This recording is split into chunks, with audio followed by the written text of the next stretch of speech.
Texas A&M, they got a bye week this week. Lost to Bama, lost to Tennessee, 2 consecutive weeks. Both games, to be real with y'all, if you're in College Station, you felt like were pretty winnable. Yes, Connor Webman goes down for the year, and maybe those games look differently if you have better quarterback play. It's kind of becoming a conversation again around Jimbo Fisher and that buyout and what he's done there and the missing of expectations. Like, Jesse Simonton has a great article on on3.com about this whole situation. He goes in depth about the buyout and about what he's hearing in regards to, boosters and what's being said over there. So go check that out. Great article by Jesse. When it comes to the frustration at Texas A&M, the frustrating thing is that the equation and the formula that you've been asked to have in College Station to be successful is there. Everything you need to be successful is there, on paper at least. Hey, got to be a top 5-ish recruiting operation. Can you do that? Yeah, no problem. Pretty consistently outside of this last cycle, A&M been in the top 5, top 3 even. Done. Hire an offensive coordinator. That was what they were saying, right? Hey, hire an OC. Jimbo's not getting that done. Bring somebody else in to get this thing rolling. Okay, great. Bring in Bobby Petrino. Offense has been better. Last couple games, not nearly good enough.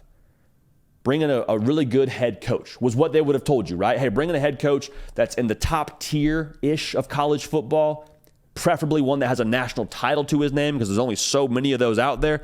Awesome. Bring in Jimbo Fisher, won a natty at Florida State. Surely he'll bring us a natty here.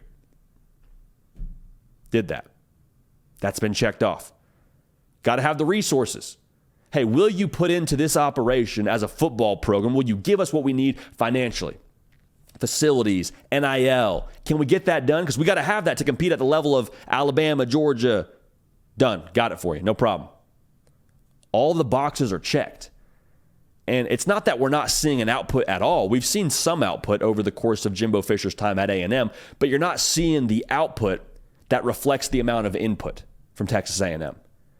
So that's the frustrating thing. Like, if you're a Texas A&M fan, you're like, what more can we do? What's the major gripe here? What's the thing that we're actually missing? And at some point in time, when you have all the ingredients, you look at the chef. And it's unfortunate. It's not a reality anybody thought we'd be in at this point in time when Jimbo Fisher became the head coach at Texas A&M. But I think that's something that you have to have a real conversation about.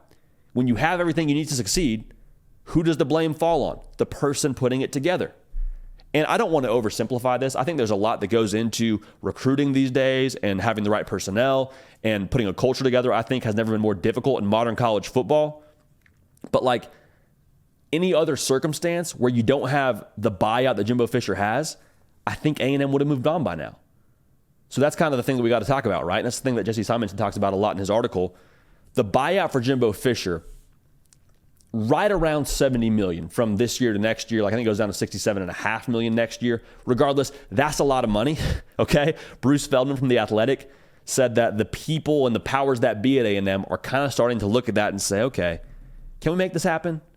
Can we kind of get these funds together to cut the ties if we need to, if we think that's what's best for our operation?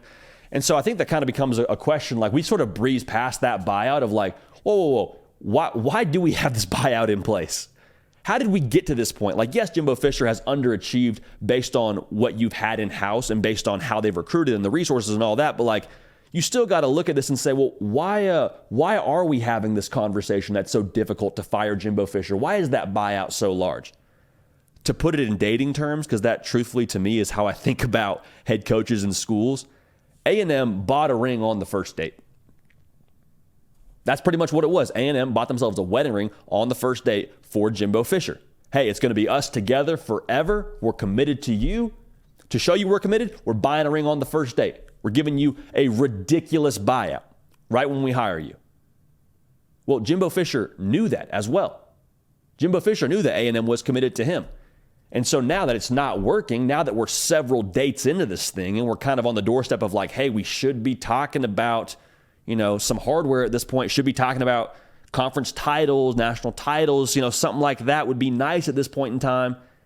It's going to make for an awkward conversation. It's going to make for potentially like a messy breakup is what it feels like.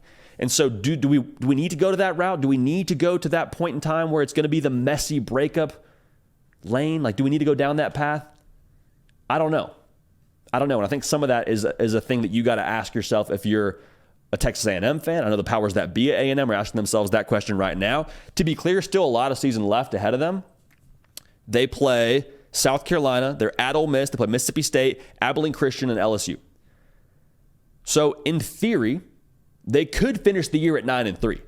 And if they go 9-3, then everybody's kind of trying to do the whole toothpaste, put it back in the tube kind of conversation and say, okay, well, hey, 9-3 with a backup quarterback, and we recruited well, we got more talent on the roster coming back. Like, hey, we could be okay here. If you go 8-4, say, okay, I don't love that. I think 8-4, to be real with y'all, would buy him another season. After going 5-7 last year and having a 3-win improvement and seeing a slight upward tick, it would be frustrating because you're like, man, we've lived 8-4 for a while now. When are we going to get over the hump?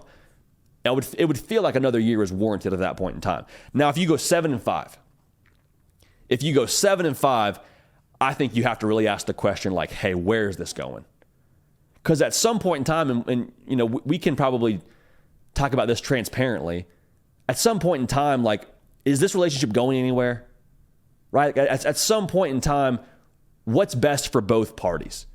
Because Jimbo Fisher just kind of being strung along of like, hey, man, 7-5 ain't going to cut it. You're not getting it done. We've had mediocrity here for the last couple of years. We had sub-mediocrity last year. Like, where's this thing going? Is the writing on the wall? Is it better to extend this thing for another 1, 2, 3 years because we got a ring for you and it's going to hurt our wallet? Or is it best for us kind of just to cut ties and go our separate ways, shake hands and say, hey, wasn't a fit. We thought it was going to be great. We thought it was going to be forever and national titles. You thought the same thing. That's why we bought a ring on the first date and got you this crazy buyout. But the reality is sometimes it just doesn't work. It makes all the sense that it should work on paper, but the results don't reflect that. And so at this point in time, you're like, hey, maybe, just maybe, we save ourselves the heartache of the next 1 to 3 years and this conversation. And I promise you, Jimbo Fisher doesn't like hearing all this conversation around him and what he hasn't done at A&M. That's not benefiting Jimbo Fisher. He doesn't appreciate that. He wants to win. He wants to earn that money that A&M is paying him. And so at some point in time, just like I was saying a second ago, we have to ask what's best for both parties. And I think if you go 7-5, if that's the conversation we're having at the end of the season for A&M, then I think it'd be very difficult to not rip the Band-Aid off. Then I think you say, okay, hey, we appreciate you, but we got to go separate ways. So that's how we feel about it. Jesse Simonton has, like I said, a great article at on3.com. Go check that out. He goes pretty in depth and gives his thoughts on it. Yeah, I won't spoil it. I'll let y'all read the article, but great stuff from Jesse and something that we just kind of have to talk about now with Jimbo Fisher. The Hard Count is brought to you by the good folks at Game Time. Now, here's the deal with Game Time. They want to get the fans to the games. Like, they are for the people, of the people, by the people. And if you want to be at the big-time college football game this Saturday, you say, actually, I do want to go to Columbus. Actually, I do want to go to Tuscaloosa, but you decide, like, on the Friday night, Saturday morning, Game Time has got you covered, all right? They're clutch like that. Game Time is the place for last-minute ticket deals. Forget planning months in advance. Game Time has deals on tickets right up to the day of the event. That includes fall Saturdays. Get exclusive flash deals on tickets on all the sports and entertainment events. The Game Time guarantee means you'll always get the best price. If you find tickets in the same section and row for less, Game Time will credit you 110% of the difference. Love that. Snag the tickets without the stress with Game Time. Download the Game Time app, create an account, and use code HARDCOUNT. This is crucial for $20 off your first purchase. Terms apply. Again, create an account and redeem code HARDCOUNT for $20 off. Download Game Time today. Last minute tickets, lowest price guaranteed.